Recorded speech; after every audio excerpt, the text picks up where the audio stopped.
Ivy Slater, and you're listening to Her Success Story Podcast, a show where gutsy businesswomen share their success journey.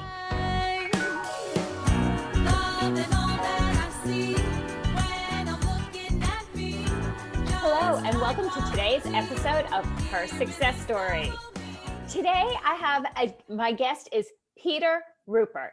Peter grew up in Cincinnati, actually as the third of 6 kids. So he was used to children and always being around them, with the typical hopes, dreams, insecurities, and fears of most young people. And if we all think back, we can all realize and think about that. Beginning in high school, he had started 6 companies, some of which failed and all of which provided tremendous learning. Today, Peter is a veteran leader in the education industry. Over the past 20 years, he has opened over, get this listeners, 120 schools and acquired more than 25 others. His experience in education spans president and CEO roles of organizations in the private school, charter school, and early education industry. He has also served on the public school board member in his local community for the past 5 years. Let me also share, Peter is the author of Limitless, 9 Steps to Launch Your One Extraordinary Life. When I met Peter and was connected to Peter, I was completely intrigued by his background, his story, his goals, and his drive. So Peter, thanks for joining me on Her Success Story and sharing a little bit with us today. Thank you so much, Ivy. It's a pleasure to be here. Thanks for having me.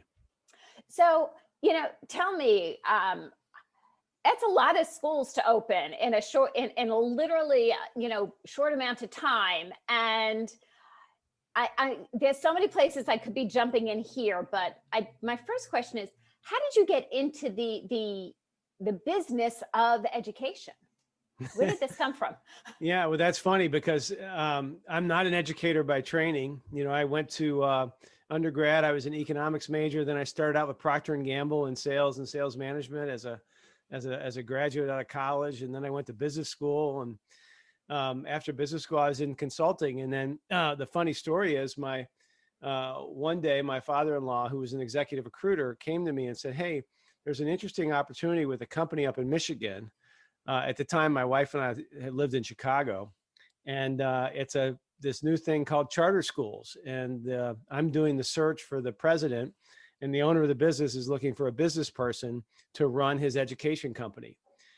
And having been a big proponent of education reform and growing up in a family where my parents really valued education, and to such an extent that my dad kind of yanked me out of public school and sent me to an all-boys private high school in Cincinnati when I was in high school. That all kind of resonated with me, the sacrifices my parents made to send us to a private school to get that great education. And I just thought, what a tremendous opportunity that this new industry called charter schools was just getting started.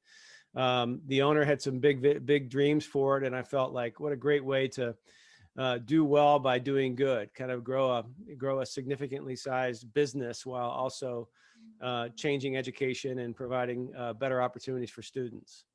And so you had no background in education. You never went to college for education. You came in on the business side. Exactly. What developed from there? Well, when I joined the organization, there were 3 or 4 charter schools in Grand Rapids, where I still live. And he was not an educator either. He had seen the charter school law, and he thought, hey, this is an interesting opportunity to get some new thinking in education. And like I said, I was always a big education reform advocate. And so we kind of tackled it together, and we hired some educators who were great allies of us, but philosophically aligned with what we were trying to do. And so that got me down the path of first really being focused only on the business side and marketing and how to enroll students and those kind of things, but eventually kind of understanding some of the trials and challenges with public education, which, as I cascade forward into where I am today, has led to a lot of what we're doing currently. But at the time, I just kind of had to learn by doing, and spending a lot of time in schools and talking to teachers and talking to our principals in the charter school organization we had. I kind of learned pretty quickly, but it's like anything, right? If you put your mind to it, you can learn the basics of it pretty quickly. So share with me a little bit about the development of Fusion. Now, Fusion is this school do I call it schools you own now? What is the proper terminology? Yeah, we have almost 80 schools now across the country, 6th through 12th grade. We call them Fusion Academy or Futures Academy or whatever, but they're officially Academy in terms of the name, but they're definitely schools. And it's a unique model. Share a little bit about that. And then I'm curious to know after that, like what drove the development of this model? Yeah, so it's an interesting story in that I spent 8 years in the charter school organization that I ran for the owner there. And then I left and I was briefly in the healthcare world in one of these too good to be true opportunities that turned out to be exactly that. And I resigned 6 months later. And that's when I had some real tough times in my career about what am I going to do next? Do I just rush out and try and find a job so I can feed my family? Or I had in the back of my mind that I really wanted to get back in education. And I wanted to kind of build a company, build an organization the way I always wanted to. And I learned a lot in my days in charter schools. And one of the things that I learned that in our charter school organization, we had really developed a nice product, but at the end of the day, we were what I'd call a slightly better mousetrap. We were doing school like schools for generations have done, public or private. If you're 12 years old, we're going to put you in 6th grade. And we're going to teach you 6th grade material, even though you could be achieving at the 8th or 9th grade level, or even if you're achieving at the 3rd or 4th grade level. Now, granted, we try and do some additional services for kids above and below, but that's really, really challenging in a traditional school environment. Right. And so it just seemed to me that the future was going to be about personalization and individualization and customization. And when I started this company in 2007, was able to raise enough money to get started. About a year later, we ran into the original Fusion Academy campus in Solana Beach, California. And I met the entrepreneur and she had really developed a unique model. It was the total personalization of education. And I just fell in love with it from the get-go. And Michelle Rose Gilman is her name, and she's still involved with us today. But I told her that day, I said, Michelle, there need to be 50 or more of these across the country someday. And she was looking for a partner to help her expand it. And shortly thereafter, we ended up acquiring the school and started replicating it in 2010. So, it in the story, it sounds easy. And then there's life. So, share with me, there's always the vision that's created. And you were doing this at actually, if listeners, when I'm hearing like 2007, 2008, 2009, 2010, we had huge economic issues across this country at that time. So how were you navigating this? And how did you scale through that? Well, it was interesting. And I'll start with raising the money in 2006 when I resigned suddenly. And I called my wife from my old office and I said, honey, I just resigned. And she said, you did what? And so there began a year-long travels that started out with me first rushing to get a job. We had our 4th child on the way at the time. And I just felt like I had to find a way to feed my family. But I also had in the back of my mind this idea of getting a company started in education and raising money. And so about 2 or 3 months in, I was looking at a couple of job opportunities and I was starting to talk a little bit about this company I had imagined. And we had a sit down and we talked about it and she agreed. She said, hey, let's go do this and let's give ourselves a deadline. And we said that we'd give ourselves to the end of the calendar year of 2006. If I hadn't raised the money, then I would go out and find a job. And sure enough, right at the end of December, I was able to secure the private equity backing. And we launched in the beginning of 2007 before the recession hit. Okay. And then we bought 3 or 4 different types of schools in those early years, including that Fusion. And immediately after we made these acquisitions, the performance of the schools, the enrollments was dropping, the recession had hit. And so all of a sudden our investors weren't very happy. And one of the big challenges we had was about a year into the relationship, one of our 50% investor, the capital that we had committed, had their own meeting and decided that we didn't quite know what we were doing and they didn't believe in the strategy and they wanted out. And so they exited out with half of the capital we were going to desperately need to be able to make this all work. And so we were back to ground one. And so now we're in 2008, 2009, scrambling to try and talk to That's a tough time to get capital. Oh, so tough, so tough. We had everybody saying no. And luckily we found some great partners in Chicago that ended up stepping up, and were able to eventually close that gap. But that was a big, I still remember that phone call to this day when the investor, who was our board member, called and said, "Hey, Pete, our board made a decision and we don't buy into what you're doing and we're out." That was a tough one to swallow, and to go back and tell my team that, guys, we're at risk here. So we have to jump on board and find ways to get new capital back in. In building forward, right? So we're now 2021. How did the pandemic impact the growth as well as the education? Because education has been hit across this country on so many levels with this pandemic, and yet you have this unique model. Yeah, and another great question. And they say luck is when preparation meets opportunity, right? Well, we had been thinking of the last 3 or 4 years that we can't open up these expensive private schools that are all taught one-to-one, like we've been talking, in every market across the country. But maybe we can create a virtual school that would allow families who have kids who need that one-to-one, they need that customized, that personalized way of learning. They need that mentoring from our teachers, who are really 50% mentor / coach and 50% teaching. And so we had done a lot of research on it and had tested different products so we could teach virtually. And then COVID hit. So we had been testing all this and we were ready to go and getting ready to launch in the fall, this past fall of 2020. And then COVID hit in the spring. And so immediately all of our 75 or 80 schools or whatever it is, we're immediately able to flip, because we had figured out how to do that. Now, it was a lot easier because in a one-to-one classroom, it's just a Zoom conversation, right?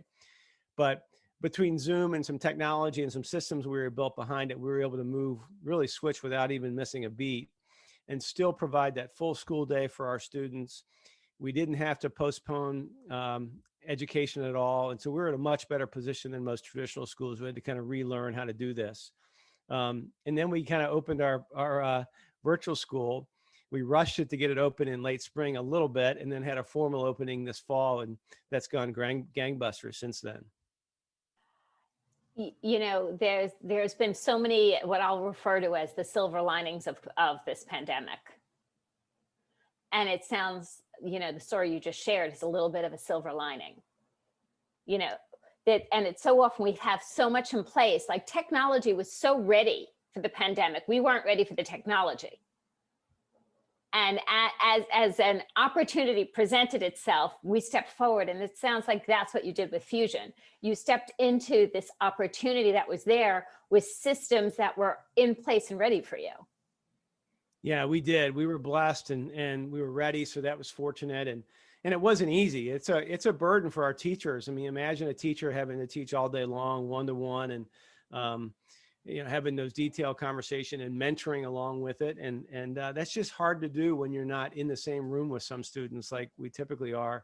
And so it was a new way of learning. We also had the benefit of many of our executives, because our schools are so widespread, so is our executive team. And so we had kind of gotten used to Zoom and some of the distant meetings and those things. So a little bit easier for us there as well to kind of keep the meeting rhythms going and be able to keep the morale and the communications between folks still moving forward successfully.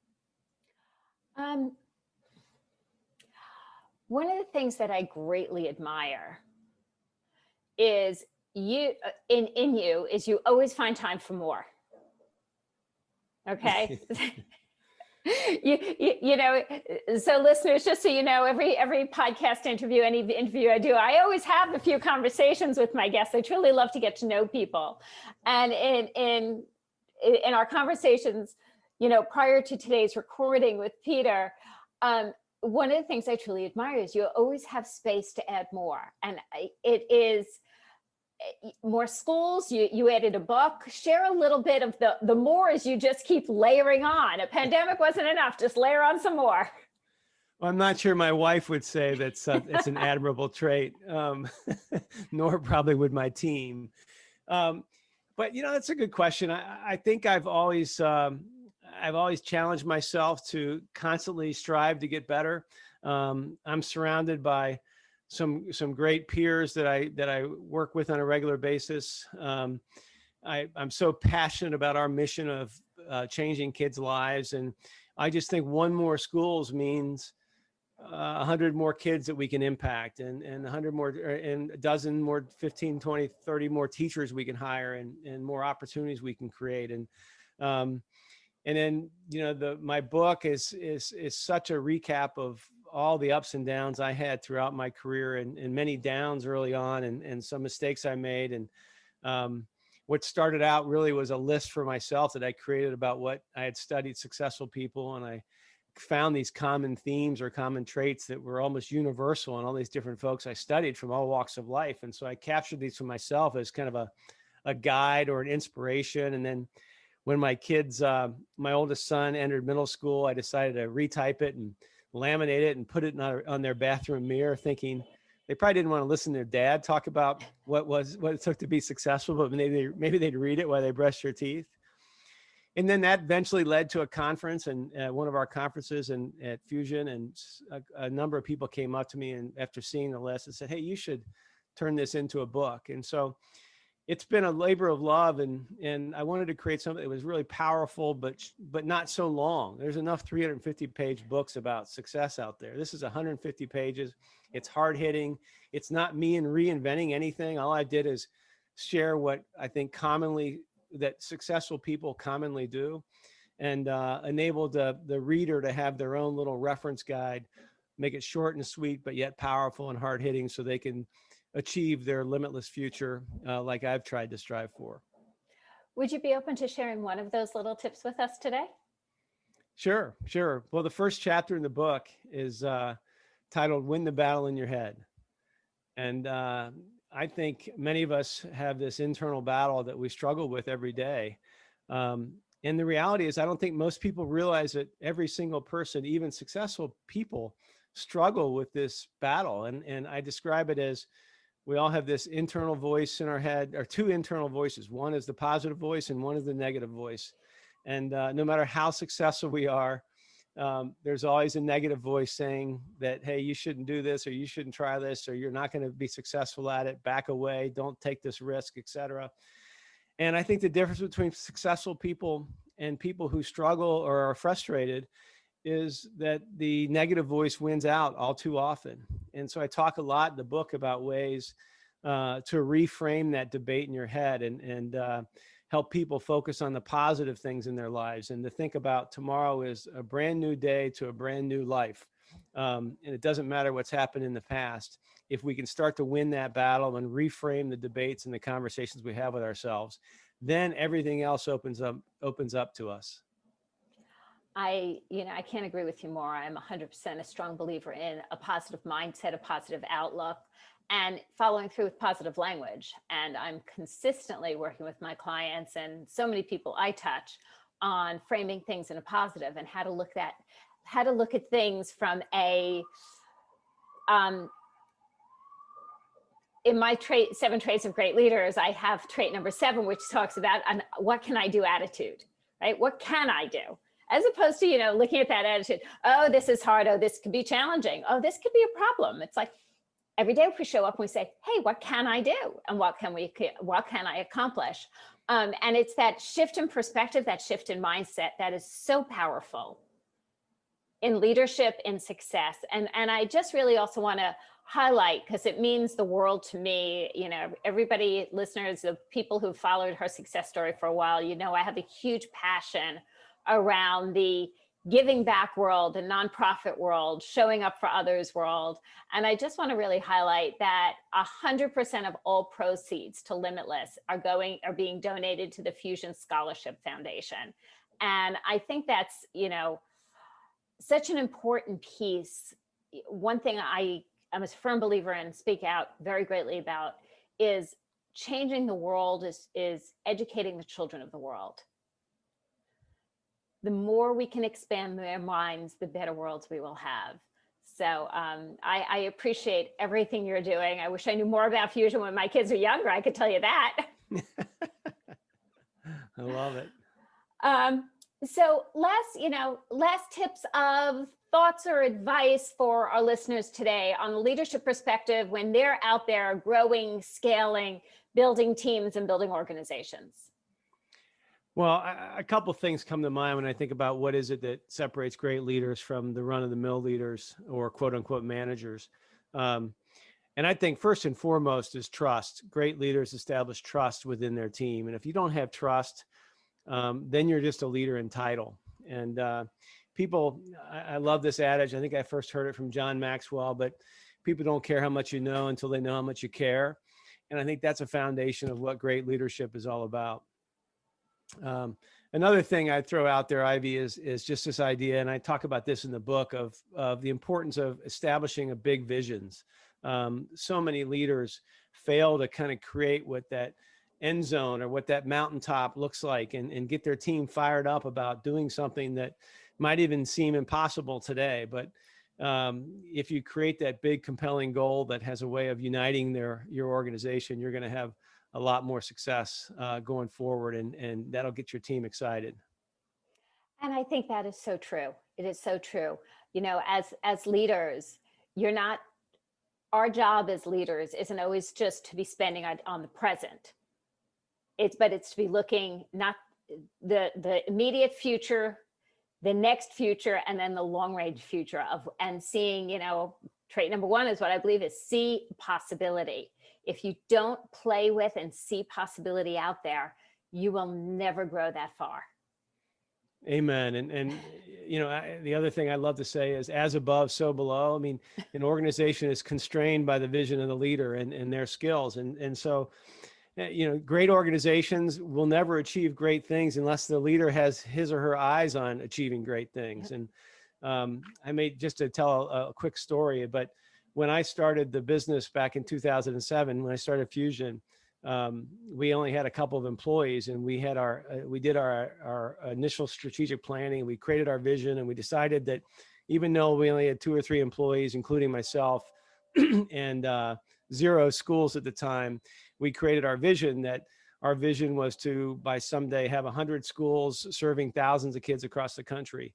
And I we got to a printer and had that printed on a big piece of foam core, big 4 by 6 foot foam core, and put it behind the entryway in our office, in our tiny little office. And so people used to come in and kind of snark at that and giggle about, who are these guys thinking? There's barely even 2 employees and they're going to have 100 schools. Well, we're at almost 80 now. And, it feels like it's going to happen.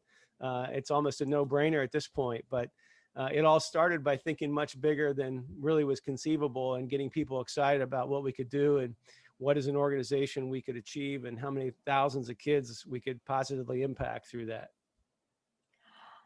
I love that. And I love the bold statement you stepped into from the beginning and continue to follow through the obstacles, through the journey to success, and the journey, what I refer to more often than not, the journey of success, which has its highs and its lows. And it takes great visionaries just like you, Peter, to actually move it through and continue to get there. And, my heart of hearts is the children that are being impacted.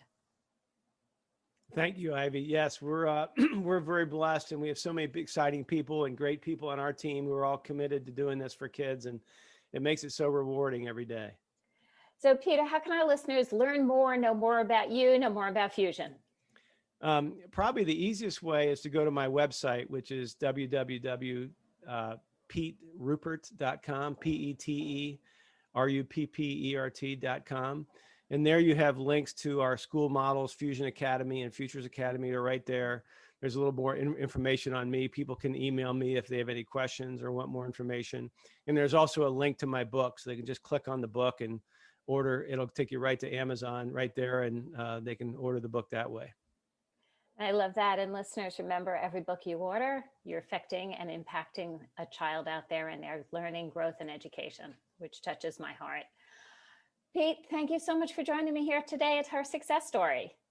Thank you, Ivy. It's been a pleasure. Thanks so much. Listeners, always, this is the down low as we exit. Hit subscribe. We come into your inbox every Monday morning, or your podcast app every Monday morning, with great new episodes of Her Success Story. And in the notes below, You could learn more about Peter and let us know your biggest takeaway from listening today and what's that action you're going to take based on learning this. We are committed to changing the world one learning lesson at a time. Thanks for joining us today at Her Success Story. To shine.